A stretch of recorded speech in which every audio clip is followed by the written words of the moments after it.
pour commencer, démarrer cette année 2025. 2025 et au-delà, c'est hissons les voiles. Il y a, en septembre, je pense, j'ai commencé à prier chaque année pour un mot du Seigneur pour démarrer l'année après. Et donc en septembre, octobre, je commence à lancer les prières. Seigneur, qu'est-ce que tu veux nous parler? Comment tu veux qu'on démarre 2025? Parle à moi à travers la parole, parle-moi à moi à travers les situations, les gens, etc. Et je prie et je lis comme d'habitude. Et juste toujours en train de dire qu'est-ce que tu veux nous dire. Et parfois, ça m'arrive en octobre, novembre, parfois, dernière minute, la veille, que Dieu me parle, il me montre quelque chose qui est sur son cœur pour notre Église, pour l'année. Et cette année, ça m'est arrivé il y a à peu près un mois. Je me suis réveillé, mais juste avant de réveiller, j'ai eu un rêve. Et dans ce rêve, j'étais sur un voilier de 15 mètres, quelque chose assez costaud, en train de lier et délier les cordes et préparer les voiles dans le bon positionnement, toutes ces choses avec une petite équipe au derrière. On était en train de se préparer pour partir. Et en même temps de préparer, j'étais pressé parce que la brume commence à rentrer dedans, le soleil commence à coucher. Donc dans ce rêve, il fallait partir, vite fait.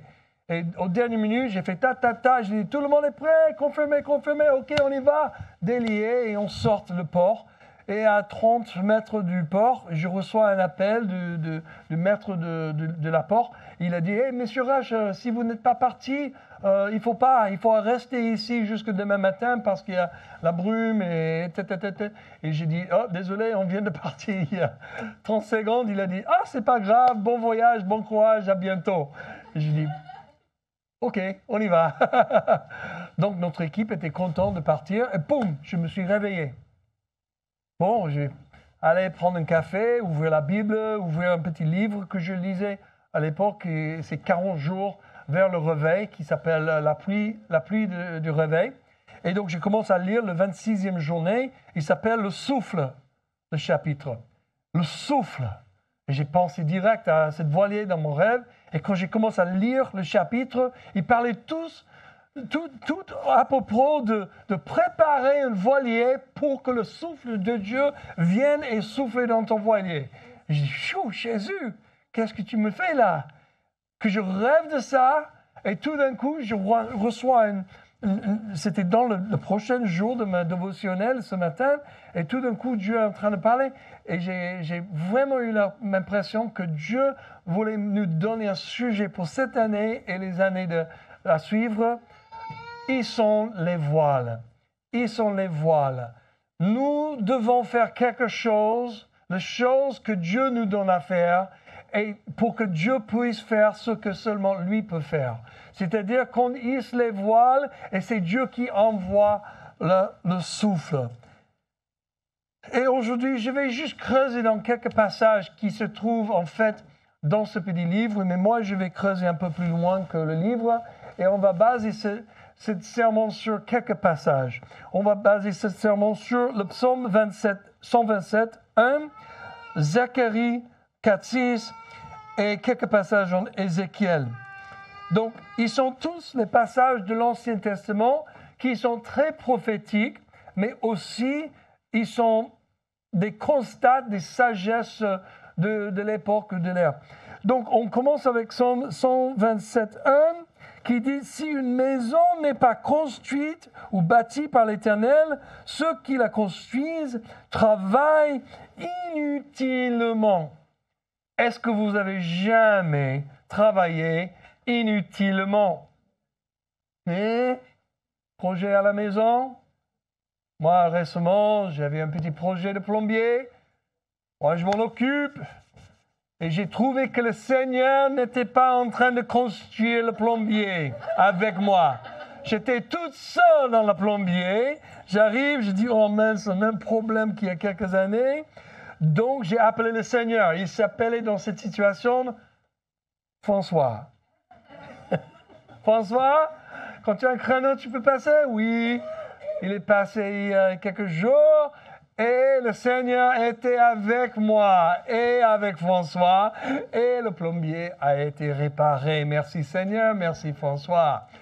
Et c'est dans ces situations-là, on commence à voir que souvent, on essaie de faire des choses que Dieu n'est pas en train de faire. Et si on commence à faire des choses que Dieu ne fait pas, ça sera jamais satisfaisant et probablement ça ne va pas aller. C'est vrai, parfois on construit des maisons, on construit des choses, on fait des projets, on rêve des choses et on arrive à achever les rêves. Mais ça n'apporte rien dans nos vies et c'est insatisfaisant. Je me souviens de plusieurs amis de moi qui sont devenus des athlètes professionnels, plusieurs sports. Et quand ils sont arrivés au niveau de championnat national ou aux médailles d'or ou quelque chose dans les Jeux olympiques, là, ils disaient « Ouais, la célébration est forte toute la nuit, mais le lendemain, ils se réveillent comme toi et moi. Hein? Qu'est-ce qui se passe? »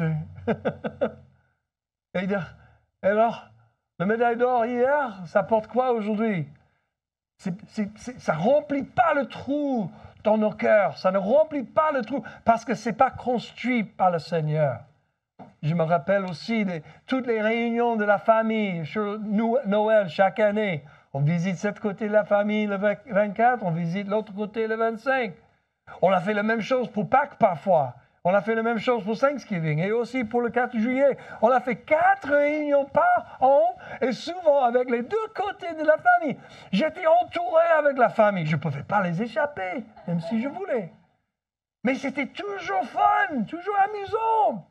Ma famille, chaque côté, ouais, on aime bien chanter, danser, passer des bons moments. Une côté, pas autant de chanter, danser un petit peu, mais plutôt... On célébrait sur la ferme de mes grands-parents. Et c'était une ferme de plaisir, ok?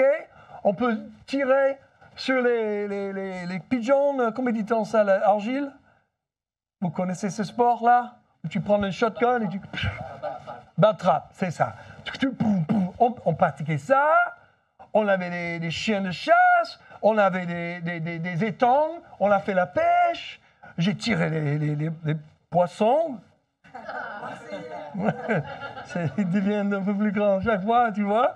Mais non, c'est juste cette taille-là. Donc, quand tu parles avec un pêcheur, il dit « Ah, c'était cette taille !» Il faut regarder, juste un main. C'est que ça. Et on a fait de fun, les gros bonfires, les feux énormes. On a fait tellement de fun de ce côté. L'autre côté, c'était plutôt le théâtre, les chansons, on était vraiment en train de passer un bon moment. Mais ce qui était en commun sur chaque famille et chaque rassemblement, c'était le manque de Jésus. Dieu n'était pas le centre de tous ces rassemblements. Tous les belles souvenirs, toutes les choses incroyables qu'on a expérimentées et fait ensemble, mais sans Jésus. On ne se voit plus. Je suis à l'autre côté du monde. Et j'ai dit à mes enfants, désolé, tu n'as pas la même enfance que moi, mais personnellement, ce n'est pas satisfaisant. Le plus satisfaisant, c'est de passer le temps avec les gens qui sont centrés sur Jésus. Ça apporte le bonheur et la paix qui satisfait. C'est avec le diagnostic de ma fille, qui est moitié diagnostiquée pour l'instant, on a une paix profonde, Christy et moi. C'est pas de dire qu'on n'a jamais on a déjà confronté quelque chose si lourd dans nos vies. C'est difficile, c'est compliqué, c'est oh là là, qui veut entendre ta fille ou ton enfant a le cancer? Personne ne veut entendre ça, non? On a des gens dans notre église qui ont déjà survécu, ont été guéris des cancers. Mais alléluia! Mais qui veut entendre le gros mot qui commence avec un C? Personne. Ça te choque un peu. Mais quand on est centré sur Jésus, et il est le source, il est le centre de toutes choses, alléluia, c'est le Seigneur qui bâtit la maison. C'est lui qui bâtit la maison avec nous. On n'est pas en train de faire notre propre truc, on est en train de faire son truc. Et parce qu'on fait son truc, on est sous sa protection. Tu sais, Salomon, il a écrit ce psaume-là. Et c'est drôle qu'il a écrit ce psaume parce que c'est lui qui a construit le temple de Dieu, qui a accueilli la présence de Dieu. Pas juste pour lui ou pour sa nation, mais pour prier pour toutes les nations. Que la présence de Dieu attire les nations ainsi que la nation d'Israël. C'était incroyable qu'il est en train de sortir la sagesse. Salomon n'était pas toujours sage. Si tu suis l'histoire de sa vie, tu dis, oh là là, combien de femmes que tu avais? C'est un peu trop, hein? Une, ça suffit. Je te jure, hein? C'est juste ma petite emphase sur le point. Une femme, ça te suffit, monsieur. Tu n'as pas besoin de plus qu'une. Ça devient très compliqué, j'ai entendu. Déjà, j'ai 4 femmes dans la famille, donc l'estrogène est très, très élevé chez nous. Et Jojo et moi, c'est un miracle, on est toujours vivants. Et ma femme était là le premier culte, elle n'est pas là, tu vois. Donc. Mais le but de Salomon, c'était de construire un temple que Dieu peut où Dieu habitait en permanence pour briller, pour toucher, pour guérir les nations, pour protéger, etc. Donc, même lui, il n'arrivait pas à construire le temple, sauf que Dieu était dans le projet. David voulait construire le temple avant. Et Dieu a dit, non, tu ne peux pas. Je ne te laisse pas. David, dans sa chair, il pouvait pousser la chose. Il a dit, qu'est-ce que je peux faire? Il a fait tout ce qu'il pouvait. C'est-à-dire qu'il a fait la collection de tous les matos. Il a fait toute l'architecture, tout le design, etc. Tout était prêt. C'est juste pour donner le projet à quelqu'un pour dire, bon, tout est là, on y va tout de suite. Donc, première journée d'être roi, il pouvait commencer tout de suite s'il voulait. C'est-à-dire qu'il pouvait, parce que Dieu était avec Salomon. Mais Dieu ne sera pas avec David s'il voulait construire le temple, même s'il avait toute la préparation à côté. C'est incroyable quand on commence à parler de ça. Mais on va juste sauter à Zacharie, avec ça dans la tête. En Zacharie 4, 6, on a une autre prophétie. Voici la parole que l'Éternel adresse à Zorobabel. Ce n'est ni par la puissance, ni par la force, mais c'est par mon esprit, dit l'Éternel, le maître de l'univers. On aime bien citer ces versets-là. Oui, c'est pas par la force, ni par la force, c'est par l'esprit de Saint-Esprit. Qu'est-ce que tu veux dire, en fait? On va creuser un petit peu. Cette prophétie a été écrite vers 520 avant Jésus-Christ. L'autre de Salomon, le psaume, a été écrit vers 1000 ans avant Jésus-Christ. La première construction du temple. Ça, avec Zorobabel, ça c'est le deuxième, ou la reconstruction du temple après les Babyloniens ont déporté le peuple d'Israël et ils ont détruit le temple. Et maintenant, 70 ans après cette destruction, ils sont retournés avec la faveur des Perses, avec le roi des Perses, qui a donné la faveur pour aller retourner. Et c'est lui qui a pourvu pour tous les matos et toutes ces choses. C'est incroyable déjà. Mais ils sont revenus et ce n'était pas facile. Zorobabel, il était face aux ennemis qui voulaient l'accuser, manipuler la vérité et les arrêter, même attaquer. Il n'y avait pas assez de personnes pour construire le temple. Il était obligé de gérer toute cette œuvre et il était en train de dire que c'est impossible, Dieu. C'est vraiment pas possible à faire ce que je dois faire. Et Dieu arrive pour l'encourager et il est en train de dire que c'est pas par la puissance, pas par la force, et c'est seulement par mon esprit que tu vas arriver à faire ça. Et ça, c'est le message que Dieu veut vraiment pousser dans le plus profond de nos cœurs, de notre pensée. C'est que nous ne pouvons rien faire sauf que par son esprit. On ne peut pas même respirer chaque jour et pendant la nuit sans que Dieu nous a créés dans une manière que le système de respiration fonctionne autonome. C'est incroyable ce qu'il est en train de faire. Le temple a été détruit. Et Zorobabel est chargé de reconstruire. Zorobabel est le descendant de David, désigné pour être le chef des Juifs qui reviennent à Jérusalem. Et voilà, il fait ces choses. Et la parole que Dieu lui donne, ces 3 mots-là, puissance, force et esprit. c'est intéressant de voir la signification de ces mots. Il dit, c'est ni par la puissance, c'est-à-dire la puissance militaire avec une grande armée ou avec beaucoup de dynamite ou on va exploser quelque chose. Tu ne peux pas construire le temple juste parce que tu as beaucoup de force, la puissance dans ce dynamisme explosif, militaire, etc. Et ni par la force, c'est plutôt la créativité d'homme. La force de créativité, l'innovation. Moi, j'ai trouvé une stratégie dans ma tête. Tu vois, parce que Dieu sait que c'est la tentation qu'on a. Parce qu'on est créé dans l'image de Dieu. Et l'image de Dieu, c'est quelque chose d'intéressant. Dans l'image de Dieu, on a un Dieu qui crée des choses avec une parole. Dieu, il sort une parole et boum, c'est comme ça. Que la lumière soit, et bam, il y a la lumière. Donc, quand Dieu dit une chose, il est créé. Donc, si on est créé dans l'image de Dieu, nos mots sont créatifs aussi. Ils sont créatifs aussi. Mais le problème, c'est que parfois, on pense trop haut de nous-mêmes. Et on commence à être tenté de faire des choses dans notre propre force. On a l'histoire d'Abraham et Sarah. Sarah avait 90 ans quand elle a eu Isaac. Donc, il y avait une promesse d'avoir des enfants pendant 20 ans ou plus. Et comment tu peux avoir un enfant à 90 ans?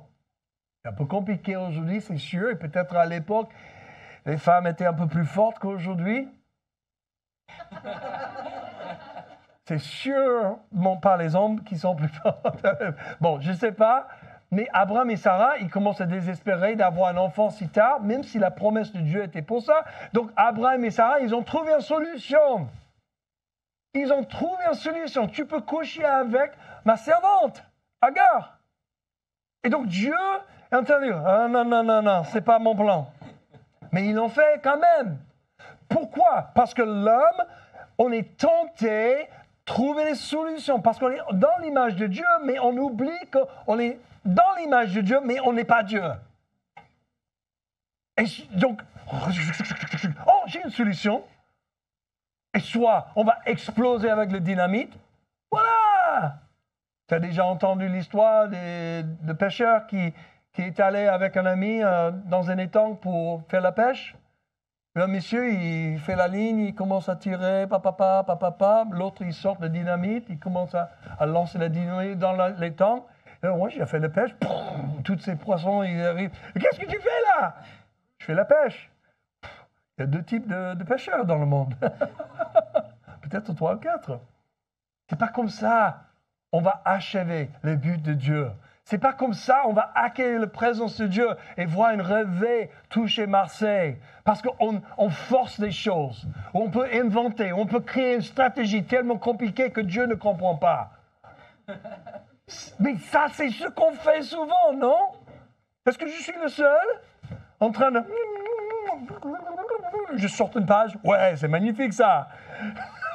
C'est tellement joli. Attends, jusqu'à ce que je montre ça à tous mes amis. Hein, ils vont penser que je suis important, intelligent ou un fou. Parce que Dieu n'est pas dedans. Et c'est exactement ça que Dieu veut cibler dans nos vies. Qu'est-ce qu'on attend? Comment est-ce qu'on avance? Par notre puissance, notre force? Ou vraiment par la soumission à son Saint-Esprit? Parce que tu sais que souvent, quand on se soumet au Saint-Esprit, il nous amène dans une autre direction, même si on va faire la même chose, mais il a une autre manière d'arriver à ce point-là. Et sa manière d'arriver à ce point-là, ça inclut beaucoup de guérison, de délivrance, pas que juste pour nous, mais pour tous les autres aussi. Et si on fixe et on trouve une solution nous-mêmes et on avance, même peut-être on va y arriver plus tôt que prévu, on rate tous les autres bénéfices de Dieu dans le plan. Je ne sais pas si je parle à quelqu'un ici aujourd'hui ou non, mais bon. Cet esprit, ça représente l'huile d'onction qui est dans les lampes, dans la vision qu'il a eue juste avant. Bon, on va sauter jusqu'à Ézéchiel parce que je peux prêcher sur chacun de ces passages. Puis il m'a dit, prophétise sur ces eaux. Tu leur annonceras, ossements desséchés, écoutez la parole de Dieu, de l'Éternel. C'était quand la dernière fois que tu as parlé aux choses matérielles? Tu as parlé à ta jambe qui ne fonctionne pas. Jambe, fonctionne. Tu dis, bon, ben, tu es en plein délire là, les charismanias. Oh là là, tu parles aux jambes, tu parles aux... Ça, c'est dans la Bible. Bon, bien sûr, c'est la côté un peu prophétique, mais quand même, je vois pas mal d'évidences dans la Bible, Nouveau Testament, Ancien Testament, qu'on a l'autorité en Jésus-Christ de parler aux choses. Jésus lui-même a dit, parlez aux montagnes. Déplace-toi. C'est quoi la dernière fois quand tu as parlé aux montagnes? Bien sûr, ça peut être figuratif. Des montagnes de nos vies, les géants dans nos vies, on les parle parce que nous avons une autorité et nous sommes créés dans l'image de Dieu. Et on peut créer ou détruire les choses avec nos langues. Donc il est en train de dire, prophétise aux ossements desséchés. Écoutez la parole de Dieu, voici ce que dit l'Éternel à ses eaux. Je vais faire entrer un esprit en vous et vous vivrez. Mais il faut juste savoir, 50 à 70 ans avant cette prophétie, c'était la prophétie de Zacharie qu'on vient de lire. Donc c'est l'accomplissement de ce qu'on lit ici. Ça, c'est au début de déportation. Dieu est déjà en train, en 36 et 35, de prophétiser comment il va sauver tout le monde, comment il va remplacer le cœur de pierre avec un cœur de chair, c'est-à-dire notre cœur endurci. Et Dieu veut enlever cet endurcissement pour qu'on soit sensible comme lui. Mais pour y arriver, il fallait qu'Israël soit déporté parce qu'ils ont été désobéissants. Ils ont fait n'importe quoi avec leur vie, ils ont loué les idoles, ils ont commencé à juste devenir religieux, ils faisaient ce qu'il faut faire, mais pas avec un cœur connecté. Et au fur et à mesure, le cœur endurci et deviennent comme des idolâteurs dans les nations autour. Donc Dieu dit, bon, tu continues à faire ça, il y a des conséquences pour ça. Ma protection est élevée quand tu désobéis. Et ça, c'est une leçon pour nous aujourd'hui aussi. Quand on n'est pas en train d'obéir ce que Dieu nous a déjà donné à faire, à dire, on glisse de la protection du Seigneur. On commence à marcher sur nos propres voies. Et là, la protection de Dieu commence à élever. C'est sa miséricorde qu'on ne reçoit pas, pire qu'on a déjà reçu. Parce que la plupart de nous, on désobéit Dieu pas mal. Hein? On a les confesseurs ce matin. Tu sais, même si tu n'as pas fait la dernière chose qu'il t'a dit de faire, tu es en désobéissance. Souvent, on a une parole dans nos vies. Dieu nous a déjà dit, fais cela ou ne fais pas ça, arrête ça ou commence ça. Encourage cette personne, donne à cette personne un verset. Les petites choses. Arrête de mentir au boulot. Arrête de misreprésenter tes intentions. Arrête de esquiver la responsabilité. Je touche des choses? Oui. Dans toute cette manière, on est en train de glisser de la protection de Dieu pour dire que je peux me protéger moi-même. Ça, c'est ce qu'on ne constate jamais. Je peux me protéger moi-même, mais c'est exactement ce qu'on dit à Dieu quand on dit « Non, non, je sais mieux que toi. Je n'ai pas besoin d'obéir la dernière parole que tu m'as donnée parce que je vis une bonne vie. Tout va bien pour l'instant. » C'est ce que les Israélites, ils ont fait. Tout va bien parce que la bénédiction de Dieu était tellement forte quand ils ont rentré dans la terre promise que ça a débordé comme des vagues et ça a continué même quand ils ont désobéi. C'est comme un débordement. Donc ils vivaient du reste. Et donc ça a donné une apparence. C'est un peu comme un président qui prend le rôle de président. Il y a toujours un peu des policies, les lois et des choses qui débordent un petit peu dans la prochaine présidence. On parle de Trump ou de Biden ou l'inverse. Il y a certaines choses dans l'économie, ça ne s'arrête pas le jour où ils sont inaugurés. Et maintenant, c'est l'économie de Biden. Waouh, incroyable! Maintenant, Les pays ne fonctionnent pas comme ça. La famille ne fonctionne pas comme ça. Quand tu dis quelque chose, quand tu fais quelque chose, la parole continue à chercher un endroit pour être plantée. La parole de Dieu est toujours vivante, il continue. Il y a plusieurs endroits où cette parole va créer des choses. C'est même pas dans mes notes, mais je pense que c'est important. La parole et toutes ces choses sont tellement importantes. Donc cette parole d'Ézéchiel, 50, 60 ans, juste avant la déportation, au début, il est déjà en train de dire qu'est-ce que je vais faire pour, en fait, vous ramener à moi. En pleine désobéissance, il est en train de prophétiser que ça va durer et ça va être difficile et dur. Plusieurs vont mourir, mais je vais vous ramener éventuellement. Je vais vous donner mon esprit éventuellement. Et comme ça, en 36, on voit ces versets 25 à 28, quand il dit « Je vous aspergerai d'eau pure et vous serez purifiés. Je vous purifierai de toutes vos impurités et de toutes vos idoles. Je vous donnerai un cœur nouveau et je mettrai en vous un esprit nouveau.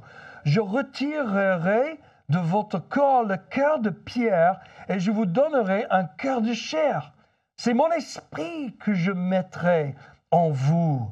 Ainsi, je vous ferai suivre mes prescriptions, garder et respecter mes règles. Vous habiterez le pays que j'ai donné à vos ancêtres. Vous serez mon peuple et je serai votre Dieu. » Ces versets-là nous montrent que Dieu veut à nouveau placer son esprit dans un temple. Bien sûr, il y aura le temple physique que Zorobabel reconstruira par l'Esprit de Dieu, mais en fin de compte, un autre fils de David viendra, Jésus, pour purifier toute l'humanité et faire de chacun de nous des temples de son esprit. C'est incroyable le langage qui est utilisé là. Et juste après, je lis un autre passage de Ézéchiel 37, où il commence à prophétiser aux eaux. On va en fait regarder la signification en triple d'une prophétique, ou un accomplissement en trois différentes manières, comment ces prophéties sont déjà accomplies. Déjà, il faut savoir pourquoi je creuse d'une telle manière, pourquoi je suis en train de regarder ces images prophétiques sur le renouvellement. Parce qu'on voit, et j'ai déjà enseigné sur ça plusieurs fois, dans l'historique de l'Église et aussi d'Israël, on voit la répétition de quelque chose. On voit que l'homme cherche Dieu, Dieu approche lui, renouvelle à travers la repentance, et l'homme commence à s'aligner avec les voies du Seigneur, marcher dans les voies du Seigneur, la protection, la provision, la bénédiction arrive, le peuple se réjouit, il passe des bonnes décennies, et quelques centaines d'années après, peut-être juste quelques décennies plus tard, il commence à dire, waouh, elle est très confortable par la bénédiction, on s'ennuie de Dieu, on n'a pas besoin que Dieu agisse, et alors on commence à louer les autres idoles et les autres choses de la terre, et ça commence pas avec un idole sur une grande statuette. Ça commence jamais comme ça, la louange, l'adoration. Ça commence juste avec un petit, c'est juste un petit mensonge, c'est rien du tout. Oh, c'est pas vol, c'est juste un petit truc, il me doit ça quand même. Oh, c'est pas grave si je marque, j'ai travaillé 4 heures au lieu de 3 heures parce qu'ils me doivent quelque chose, c'est la justice du Seigneur, etc. Ça commence toujours avec des petites décisions qui sont injustes et nous justifient parce que nos cœurs le veulent. Toute chose que le cœur veut, le cerveau va justifier. Marquez ça dans vos Bibles. Toute chose que le cœur veut, la pensée justifie. On cherche toujours moyen pour faire ça. Et c'est dans toutes ces petites choses que ça commence. Et tout d'un coup, on commence à fréquenter les mauvais endroits. Et tout d'un coup, on commence à parler différemment. Tout d'un coup, on oublie les choses que Dieu a fait parce qu'on ne s'est pas rappelé de tout ce que Dieu fait. Au lieu de ça, on commence à répéter toutes les autres choses qu'on a expérimentées dans la vie à part de Dieu. Et tout d'un coup, on se trouve devant une statue en train de dire « Oh, tu es un super bon Dieu, Baal !» ou un autre Dieu. Et on dit « Comment on est arrivé là ?» Après des années, ça commence avec un petit compromis là, et tout d'un coup, on est jusque là, dans l'eau. Et qu'est-ce que Dieu fait? Chaque fois ça se passe, il laisse des conséquences. Et le peuple d'Israël commence à souffrir.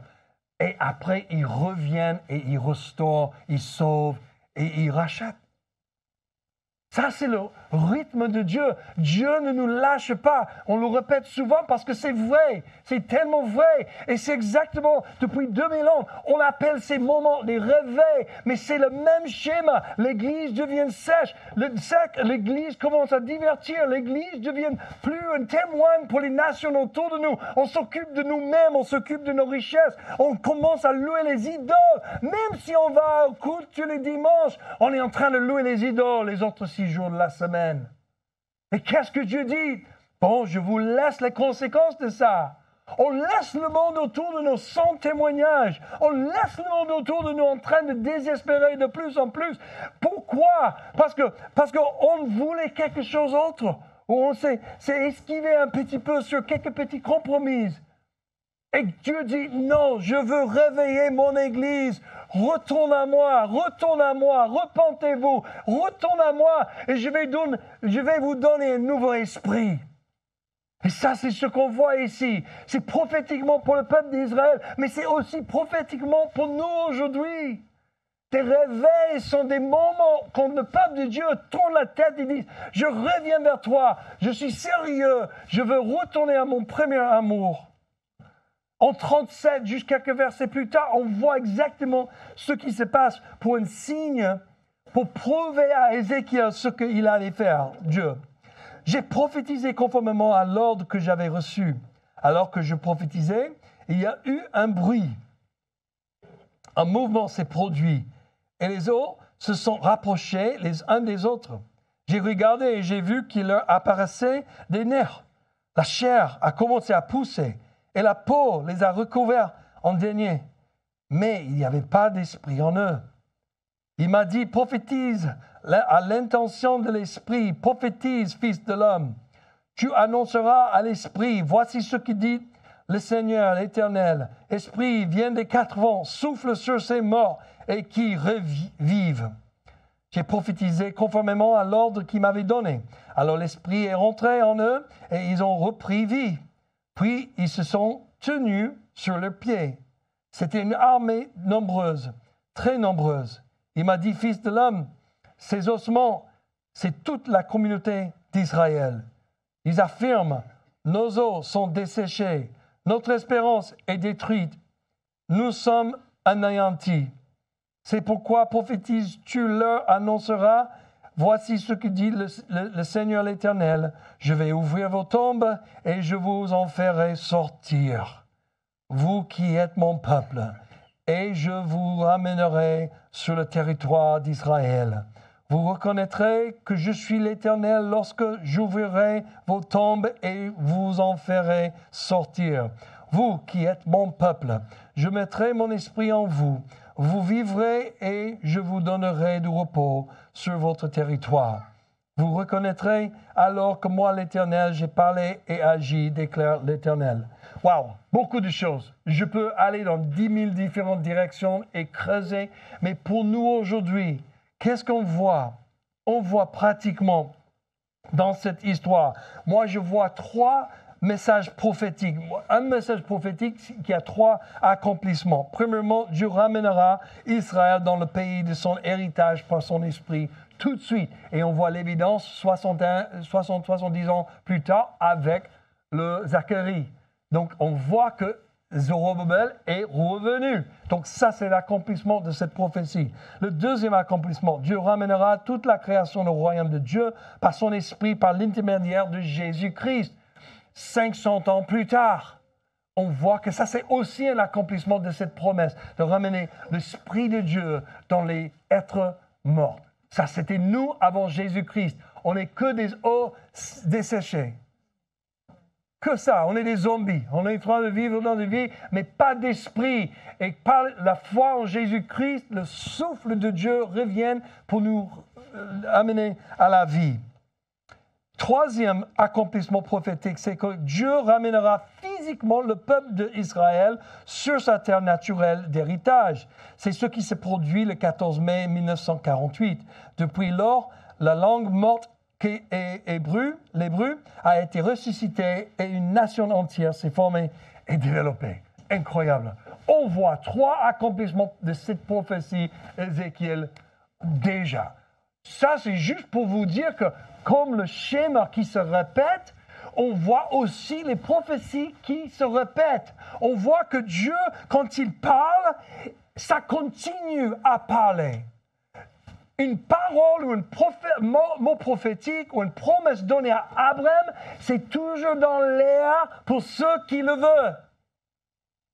Mon héritage, je serai béni pour être une bénédiction aux nations. Ça, ce n'est pas juste une promesse à Abraham, mais aussi à nous, parce que nous sommes en Abraham par notre foi en Jésus-Christ, dit Paul en Galates. Donc, c'est-à-dire, grâce à Jésus, on est connecté à toutes les promesses que Dieu a données en tout le temps d'Israël avant Jésus-Christ. C'est incroyable. La parole de Dieu est vivante. Toujours vivante. Chaque parole qui sortit de la bouche de Dieu depuis éternité est vivante. Il est dans l'air. L'air est chargé de la parole de Dieu. On dit que l'énergie est partout. Il y a de l'énergie dans ça, il y a de l'énergie dans ça. Ça, c'est parce que la parole de Dieu a chargé ce monde et il y a toujours l'énergie parce que la parole de Dieu est vivante.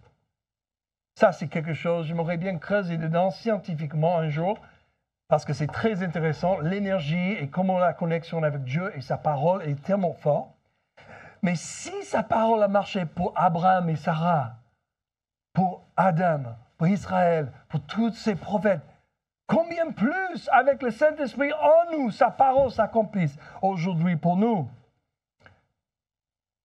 Mais il y a des conditions préalables à un nouveau souffle qui redonne vie aux eaux. On voit ça dans ce passage. Il y a des conditions qu'il faut avoir. Numéro 1, c'est que le peuple de Dieu, les croyants, soient desséchés, soient secs, l'Église soit sec.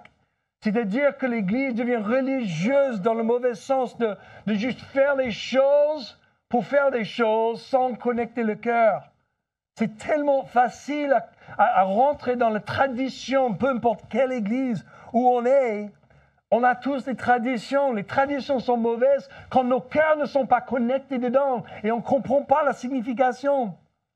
Mais dès qu'on comprend la signification et on connecte avec nos cœurs, on peut rentrer dans les traditions et ça peut pourvoir beaucoup de vie. Ce n'est pas la tradition en général. Toute tradition est mauvaise. Ce n'est pas ça. C'est le manque de connexion de notre intentionnalité. C'est important. Mais première, c'est que le peuple de Dieu, coupé de Dieu, sec et religieux. Le deuxième condition préalable, c'est que le peuple du monde, ou les gens qui ne connaissent pas le Seigneur, a besoin de Dieu et est coupé de lui parce que le témoignage du peuple de Dieu est limité. Et le troisième, c'est que le désespoir est omniprésent autour de nous. En 2004, il y avait une étude sur toutes les nations et ils ont fait une comparaison avec l'espoir que chaque nation avait pour l'avenir.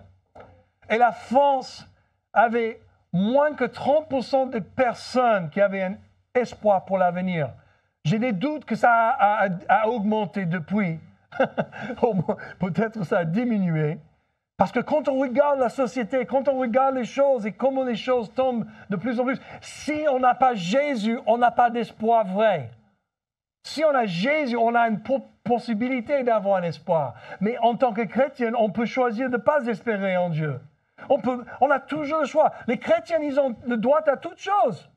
Tu peux avoir la vie en abondance et vivre dedans, mais tu n'es pas obligé parce que Dieu ne force rien sur personne. Donc, en tant que quelqu'un qui a donné sa vie à Jésus et a reçu le Saint-Esprit de Dieu, est-ce que tu peux pécher? Oui, si tu veux, mais tu n'es pas obligé maintenant. Est-ce que tu peux avoir un démon? Oui, mais tu n'es pas obligé d'avoir un démon.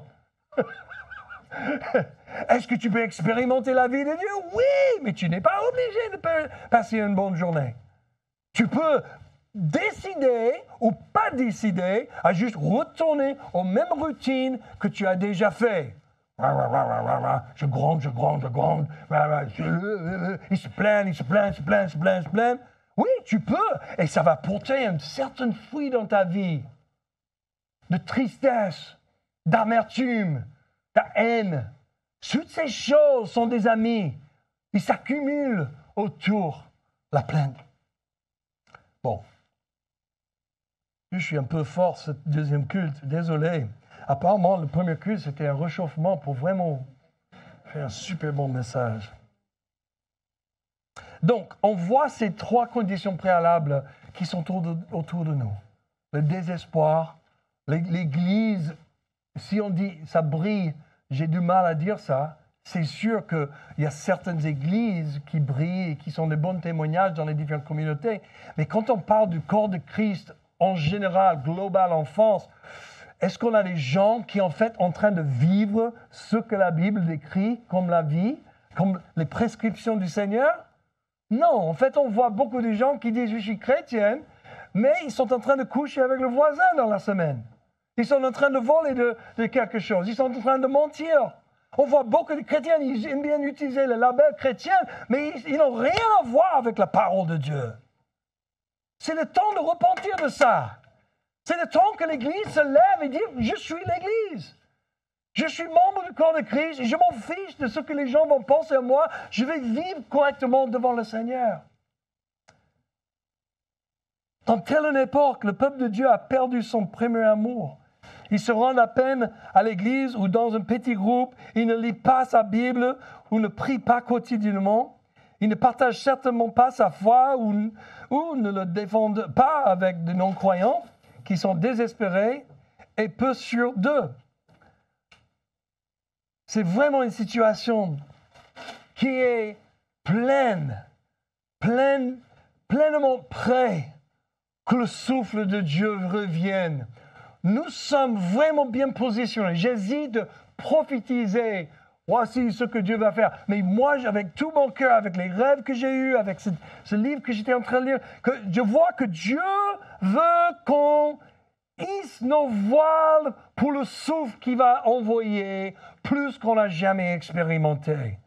Inimaginable ce que Dieu veut faire. Mais ça se passera quand on se prépare. Quand on se prépare. Et on commence à prendre la parole de Dieu sérieusement. Si on veut voir un mouvement de Dieu, si on veut voir un réveil de quelque sorte ou un renouvellement de Dieu, et on veut voir des milliers de Marseillais qui louent le Seigneur, qui soient sauvés et délivrés, et en train de marcher pour Jésus tous les jours de leur vie, pas juste une fois par an. Hein? Désolé, ça ne te rend pas un chrétien que tu fais la marche de Jésus chaque année. Ce qui te rend Jésus, un disciple de Jésus, c'est que tu marches avec Jésus tous les jours de la semaine. C'est que tu loues le Seigneur, que tu es en prière, tu es sensible à sa voix, à son esprit, tous les jours de la semaine. Ça, c'est le bon culte que Dieu cherche en Romains 12. Je cherche un culte, c'est-à-dire notre comportement, nos attitudes, nos pensées soient alignées avec le Père. Tu vois, si on veut. Moi, j'aime bien comparer ça à deux choses. Si on veut vraiment voir Dieu agir dans nos vies, il faut sortir de faire les choses dans notre force, dans notre propre intelligence. Parce que ça, c'est plutôt comme ramer. On est en train de ramer un bateau. On y va, on va y arriver. Quand tu veux cercler le globe, ça va prendre un bon moment. Et personnellement, je pense que c'est impossible. L'océan est énorme. Les orages, des vagues. Tu es en train de ramer pour passer tout le globe? Non, ça ne va jamais se passer. Mais si on hisse nos voiles correctement, on se positionne. Dans le rêve que j'ai eu, j'étais en train de préciser combien de cordes, combien de flexibilité il faut donner à chaque voile, combien on doit préparer les voiles. Comme ça, quand le souffle arrive, boum, on y va. Il y a une manière de... on peut hisser les voiles dans une manière et il fait flof, flof, flof, flof, flof, flof, flof.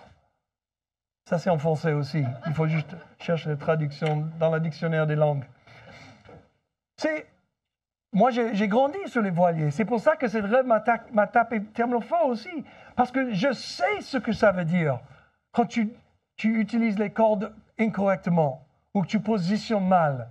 Je sais que tu peux aller direct dans le vent et tu rien. Mais tu tournes juste 2 degrés à droite et tout d'un coup, le même vent qui est en face de toi commence à te pousser. Tu n'es pas obligé, on n'est pas obligé d'avoir le souffle derrière nous. Peu importe comment le vent va souffler, si nous hissons les voiles correctement, on va capter le souffle et on va aller avec Dieu. Ramer, ramer, ramer. Dieu veut respirer et remplir nos voiles de son esprit. Que pourrait faire une église locale dont les voiles seraient hissées dans la bonne direction? Tout est possible avec Dieu. Une église locale pourrait atteindre le monde entier avec l'Évangile.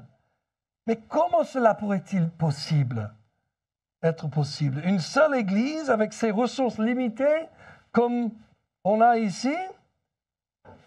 Quand on regarde une situation comme Salomon, impossible de construire le temple, impossible pour Zorobabel de retourner déjà. Et en plus de retourner, il monte un temple, une construction en tellement peu de temps. Comment c'est impossible que Jésus vienne dans la terre? Il est né, vulnérable, dans un monde complètement plein de bactéries, dans un mangeoire. Comment Dieu a fait ça? C'était impossible de penser qu'un bébé va sauver le monde. Seulement si l'Esprit de Dieu était attaché.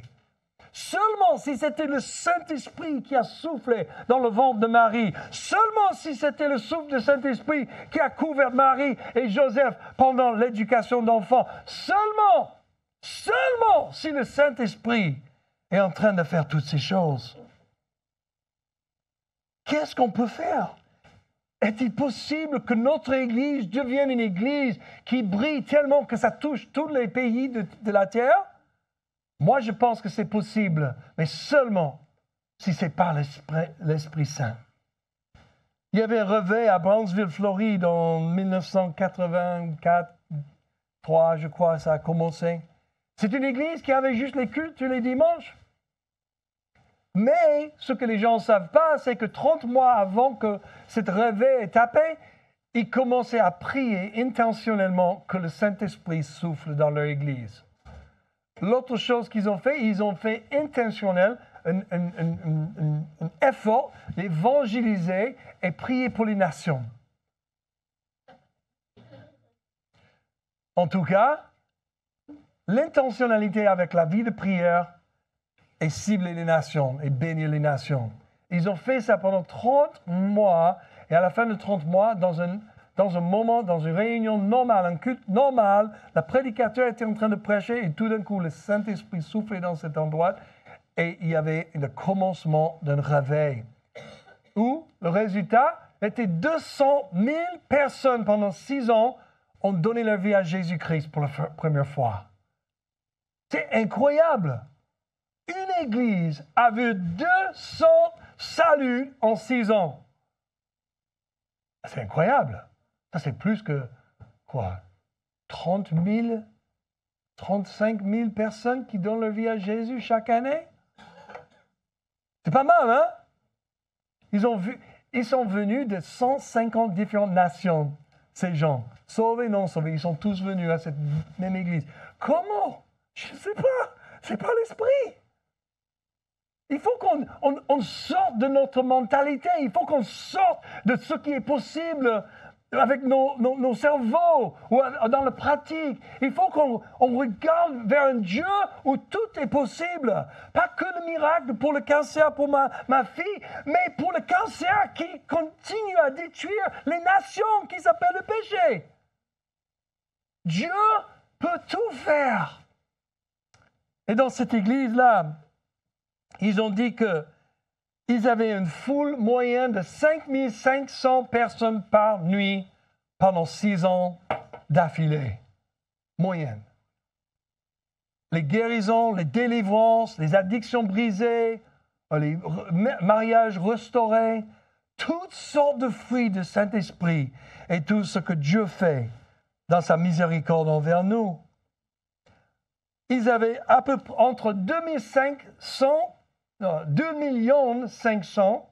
et 4 500 personnes qui ont visité l'Église pendant ces 6 ans.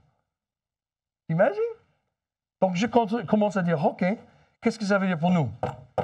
Si on veut voir 2 500 personnes visiter notre Église pendant les prochaines 6 ans, donc ça dure 2190 jours, ça fait 1141 personnes par jour qui viennent ici, c'est-à-dire 15 cultes par jour, parce qu'on a un maximum de 75 chaises.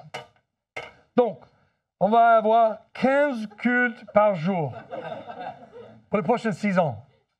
Non, il faut avoir un peu de repos là. Donc, on va reculer, on va donner un jour de repos chaque semaine et on va reculer. Donc, ça fait 1331 personnes par jour. Ça fait 18 cultes par jour à 75 personnes par culte. Alléluia, on y va? Tout le monde est prêt? Ça, c'est un peu bizarre, non? C'est pour ça qu'on a besoin d'un nouveau local. Et voilà, j'ai fini le message. Non. Mais c'est vrai que si tu augmentes une salle de 600 places, nous avons besoin de que 3 cultes par jour. Par jour, toujours. Mais tu sais, les choses qui sont impossibles pour l'homme sont possibles pour Dieu. Moi, j'aime bien lancer des chiffres comme ça, un peu pour rigoler, mais pour aussi tenter. Est-ce qu'il y a quelqu'un qui croit ça, que Dieu peut faire ça? Est-ce qu'il y a des gens ici qui disent, si on prie, on fait ce qu'on doit faire, et on prie pour le souffle de Dieu, est-il possible que Dieu va bouleverser toute Marseille à jamais? Que ça touche toute la nation et éventuellement tout le monde francophonie? Est-il possible? C'était pas possible pour une église en Floride, mais ça s'est passé. Tu sais ce qui s'est passé dans les années? Ils ont créé une école de ministère et ils ont envoyé des missionnaires en 122 nations. 122 nations, ils ont envoyé ils ont élevé 117 millions de dollars pour donner juste à la mission, pas à l'Église. Pas pour le fonctionnement de l'Église, juste pour donner pour la mission. Pendant ces 6 ans, Dieu a fait tellement de choses. Avec nos yeux propres, on ne peut pas y croire. Avec notre compréhension, notre cerveau ne peut pas fonctionner. Le mien commence à faire le fumet. Ça commence à sortir les oreilles. Mon petit souris, je ne peux pas calculer toute cette maths. Désolé. On rentre dans l'impossibilité. On rentre dans le si un peuple décide à rêver avec Dieu et dire que tout est possible avec toi, qu'est-ce que Dieu peut faire? Alors, qu'est-ce que signifie hisser nos voiles? Je vais sauter un petit peu, si tu veux, le reste du message. Il faut regarder le premier culte de ce matin parce que j'ai fait quelques autres trucs. Vous avez certains matériels bonus et eux, ils ont certains matériels bonus. Tu peux parler avec Fiona qui était là pour les deux aussi. Il y a Raph qui était là pour les deux, mais tu sais, Raph, il est toujours en train de réfléchir comment mettre 3000 personnes dans cette salle. Donc, il y a des autres, Jordan. Mais moi, je crois vraiment, il y a 4 choses que Dieu nous donne comme un focus pour les années suivantes. Une intentionnalité sur la prière.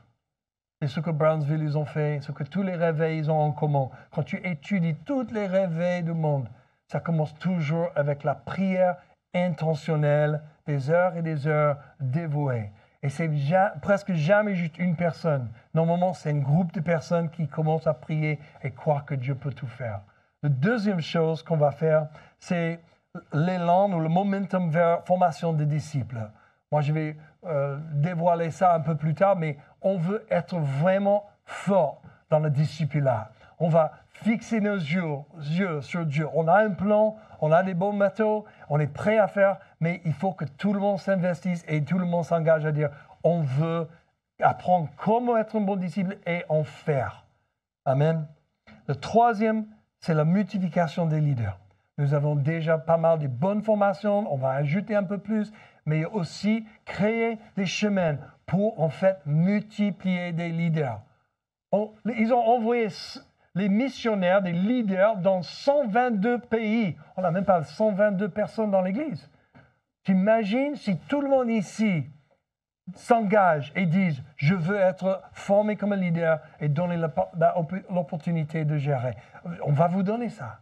Ça, c'est une église où on donne beaucoup d'opportunités à beaucoup de monde pour devenir responsable et vraiment gérer les choses. Dieu veut élever des leaders dans notre église et multiplier des leaders. Et le quatrième, c'est trouver un nouveau local. Amen. C'est tout. Donc, Seigneur, merci pour ce temps ensemble. Merci pour ta parole vivante qui est toujours en train de prophétiser ces choses. Et merci pour le réveil qui vient. On a hâte de voir ce que tu veux faire. Aide-nous de hisser nos voiles pour voir le souffle de ton esprit.